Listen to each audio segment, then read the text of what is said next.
कहाँ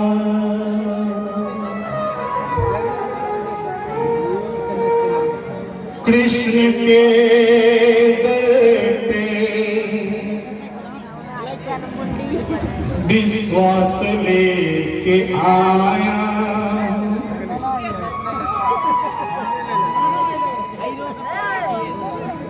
मेरा बचपन का यार है मेरा श्याम।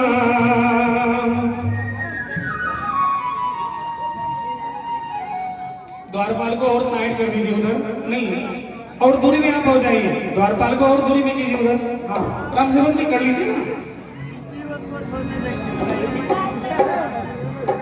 मेरा बचपन का यार है मेरा श्याम। यही सोच कर मैं आस लेके आया हूं।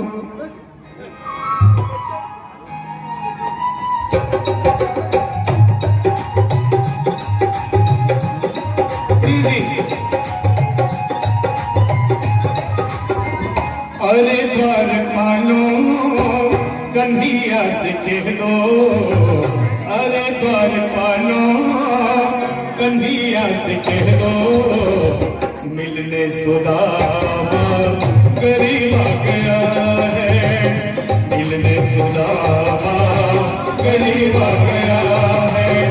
भटकते भटकते न जाने कहाँ से, भटकते भटकते न जाने कहाँ से, तुम्हारे महल के करीब आ गया है, तुम्हारे महल के करीब आ गया है।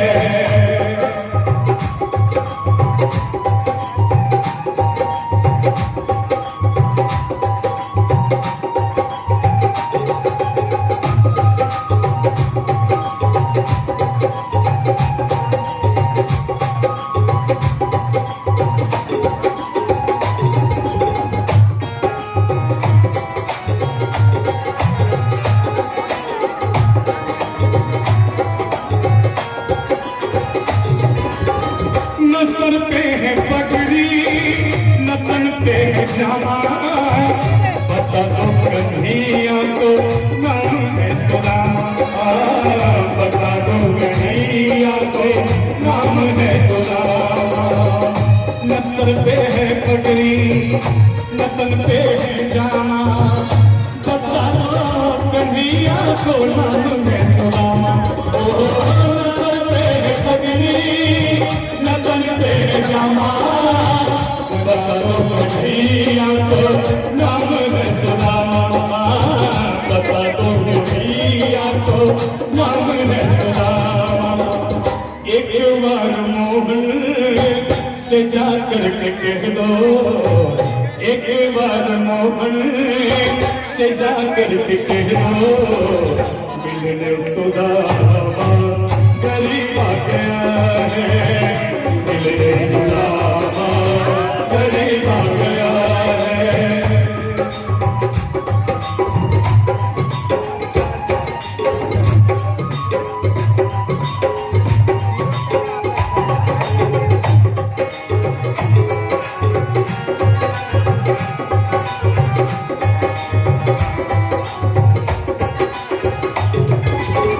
और बताऊं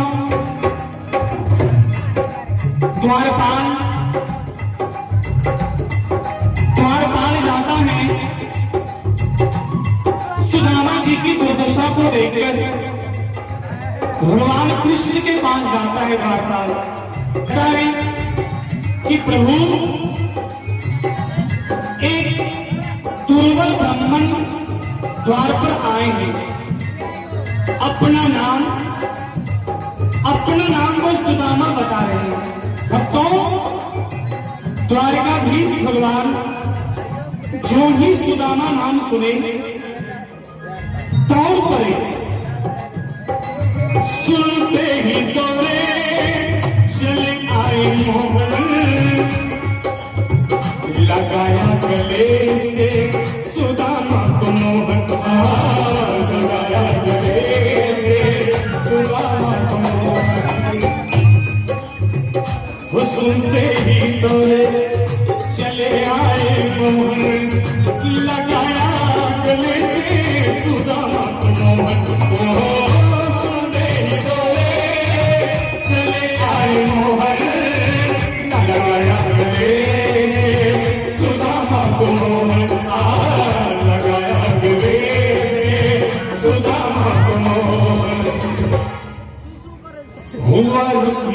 को बहुत ही अचंभा। रुक्मिणी जी को बड़ा ही आश्चर्य हुआ कि ये दुर्बल गरीब ब्राह्मण इनके गले स्वामी द्वारकाधीश मिल रहे हैं। हुआ रुक्मिणी को बड़ी ही अचंभा, हुआ रुक्मिणी को मेहमान कैसा अजीब आ गया है, मेहमान कैसा अजीब आ गया। नहीं लाई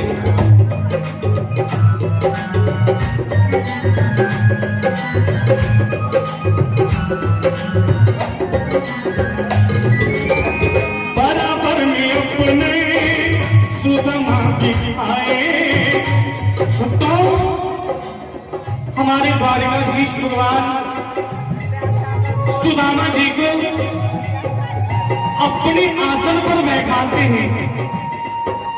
सुदामा जी नहीं बैठना चाहते, लेकिन भक्तों अपने आसन पर सुदामा जी को बैठाए ठाकुर जी और रुक्मिणी से कहते हैं कि रुक्मिणी ये मेरा बचपन का मित्र है सुदामा। सुदामा जी रुक्मिणी जी जब तक जल लाने के लिए गई तो सुदामा जी के पांव की दुर्दशा को देखकर ठाकुर जी रोने लगे और इतना रोए तो जितना राधा रोई रोई कान्हा के लिए,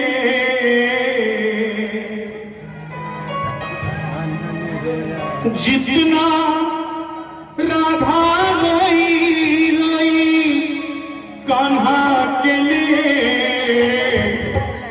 कन्हैया उतना रोया रोया है सुदामा के लिए। कन्हैया उतरी उसके हालत पे रोया, यार की हालत देखी उसने हालत पे रोया, यार के आगे अपनी शान शौकत पे रोया, यार के आगे अपनी शान शौकत पे रोया। ऐसी तरफा जैसे समा परवाना के लिए, ऐसे तरफा जैसे समा परवाना के लिए, कन्हैया उतना रोया रोया है सुदामा के लिए। कन्हैया उतना रोया रोया है सुदामा के लिए।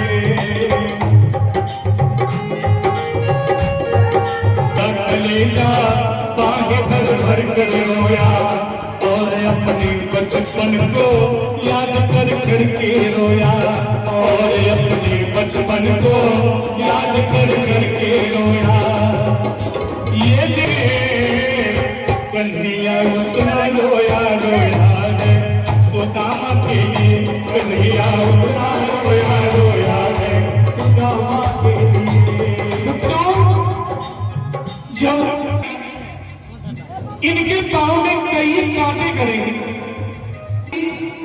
अपने हाथों से उस कांटे को निकालना चाहते, लेकिन भक्तों एक दो कांटा नहीं निकलता, तो हमारे ठाकुर जी अपने दांत से सुदामा जी के पांव का कांटा निकालते हैं।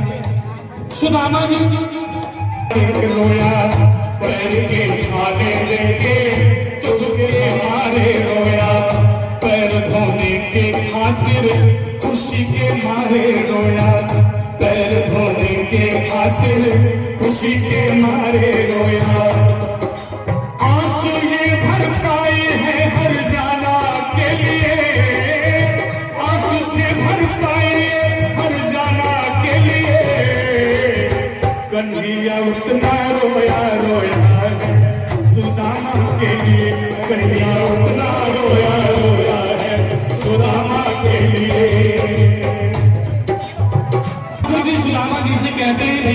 सुदामा, भैया सुदामा, चलो मैं तुझे अपना द्वारिका दिखा रहा हूं।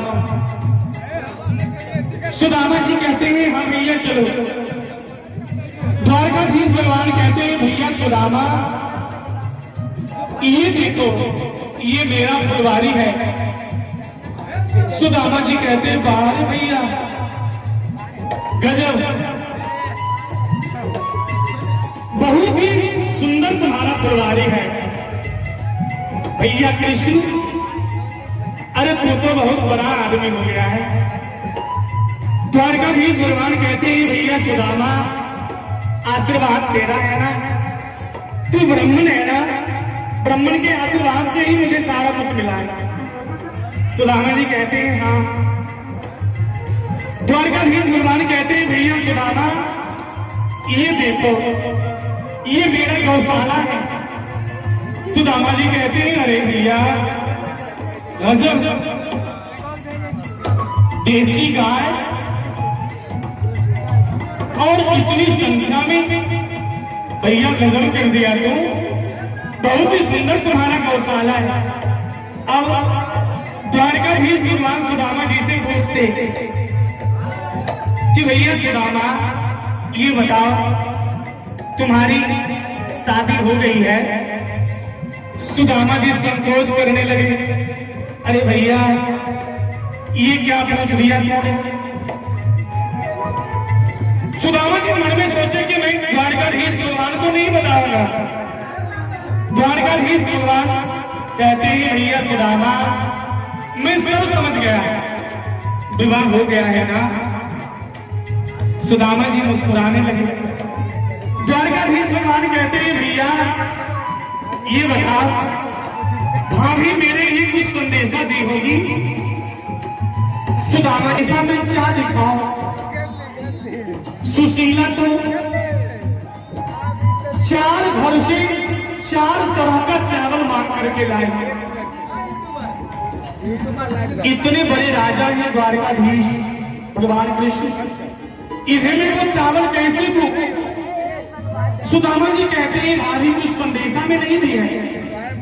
द्वारकाधीश भगवान कहते हैं भैया कृष्ण, जिस वक्त से तुम आए हो तुम्हारा हाथ में देख रहा हूं, ये हाथ दबा करके रखे हो, क्या कुछ परेशानी है? द्वारकाधीश भगवान सुदामा जी से कहते, सुदामा जी कहते नहीं भैया बहुत दूर से चल के आया हूं ना, हाथ में दर्द हो रहा। द्वारकाधीश भगवान कहते लाओ, उस समय से मैं तेरा पांव दबा रहा था, लाओ मैं तेरा हाथ दबा दूं। और बताओ सुदामा जी के हाथ से उस पोटली को हमारे द्वारकाधीश भगवान सुदामा जी नहीं देना चाहते, लेकिन जबरदस्ती उस पोटली को खींच ली और उस पोटली को जब खोले तो द्वारकाधीश भगवान रोने लगे।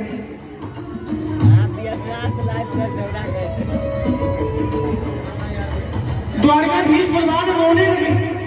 भक्तों 4 तरह का चावल देखकर द्वारकाधीश भगवान मन ही मन में विचार किए कि भैया कृष्ण, भैया सुदामा, तुम्हारी ये दुर्दशा, एक घर से 4 मुट्ठी चावल भी नहीं मिलता, एक घर से 4 मुट्ठी चावल भी नहीं मिलता भैया। सुदामा जी से कहते कि भैया आज से तेरा कष्ट और तुझसे कोसों दूर चला जाएगा, और एक मुट्ठी उस चावल को द्वारकाधीश भगवान अपने मुख में ले। मन ही मन ये संकल्प किए कि भैया सुदामा आज से एक लोक का मालिक तू हो गया। भक्तों भागवत जी में नरोत्तम दास जी महाराज ये 2 मुट्ठी की चर्चा की। एक मुट्ठी द्वारकाधीश भगवान जब अपने मुख में चावल लिए तो एक लोक का मालिक सुदामा जी को बनाए, दूसरी मुट्ठी लिए तो मन ही मन सुदामा जी को 2 लोक का मालिक बनाए, और जब तीसरी मुट्ठी लेने लगे तो रुक्मिणी जी रोक दी। रोकने का कई कारण था। पहला कारण, रुक्मिणी जी द्वारकाधीश भगवान से कहती है कि सुदामा जी ब्राह्मण हैं और ब्राह्मण कुछ घर में लावे तो वो तो प्रसाद होता है, ये प्रसाद आप ही खुद खा जाएंगे। हम 16,100 रानी पटरानी जो हैं, इन लोगों के लिए भी तो कुछ होना चाहिए। एक ये भाव, और दूसरा भाव, सुदामा जी जो लाए हैं ये कच्चा चावल है, ये चावल अगर अधिक खाएंगे तो पेट भी खराब हो सकता है, और कई कारण है, मैं कितना सुनाऊं। भक्तों, सुदामा जी को मालूम कुछ भी नहीं है और द्वारकाधीश भगवान सुदामा जी को 2 लोक का मालिक बना दिया। सुदामा जी से द्वारकाधीश भगवान कहते, भैया सुदामा, भाभी और कुछ बताई है तो बताओ। सुदामा जी मन में सोचे, इसे कह देना 1 माह 2 पाख में 2 एकादशी हो, किंतु मेरे घर गोपाल जी नित्य एकादशी हो। सुदामा जी कहते हैं, भाभी बोली है अपने मित्र से कहने गए। सुदामा जी अपनी बात को जब सुनाए तो द्वारकाधीश भगवान कहते, मन ही मन होनी थी सो हो गई, अब न ऐसा हो और भाभी तेरे